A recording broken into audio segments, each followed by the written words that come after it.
माननीय सदस्य सुनील अण्णा शेळके. अध्यक्ष महोदय थोडक्यात अरे या. चालू करा. अध्यक्ष महोदय पॉइंट ऑफ इन्फॉर्मेशन आहे माझी फक्त. अध्यक्ष महोदय पॉइंट ऑफ इन्फॉर्मेशन. एक मिनिट. नाही लक्षवेधी संपले. पॉइंट ऑफ इन्फॉर्मेशन एक लक्षवेधी मिनिट. संपले. अध्यक्ष महोदय 1 तारखेपासून संपूर्ण राज्यामध्ये मुख्यमंत्री माझी लाडकी बहीण योजनेचा शुभारंभ झाला.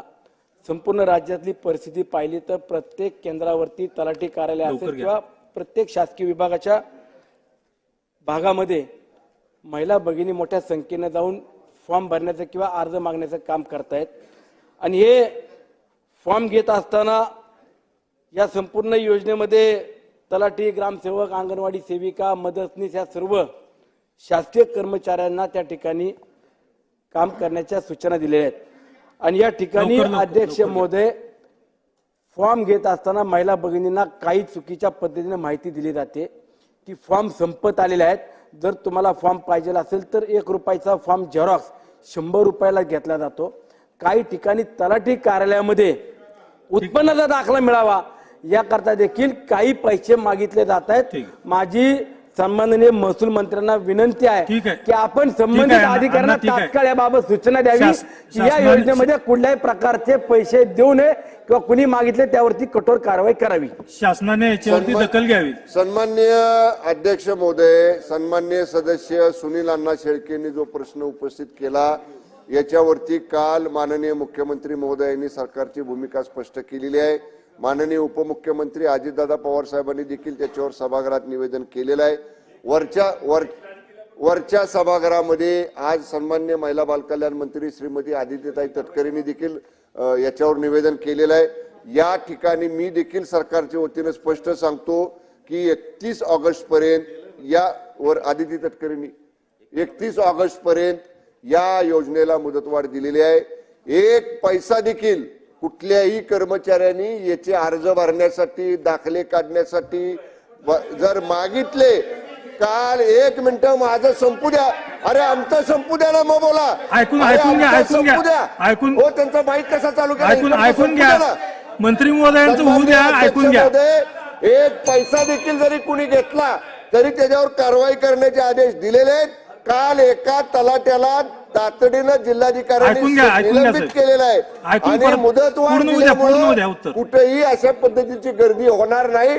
याच्या पुढे जाऊन माननीय मुख्यमंत्री महोदयांनी मुख्य सचिवांना काल सांगितलेलं आहे तालुक्यामध्ये या योजनांच्यासाठी सरकारी कॅम्प लावायला लागले तर सरकारी कॅम्प सुद्धा लावा, तशा सूचना जिल्हाधिकाऱ्यांना द्या, असं माननीय मुख्यमंत्र्यांनी मुख्य सचिवांना काल सांगितलं आहे. दिले उत्तर समर्पक उत्तर दिलेलं आहे जयंत पाटील साहेब. समर्पक उत्तर आहे मंत्री महोदयांचं.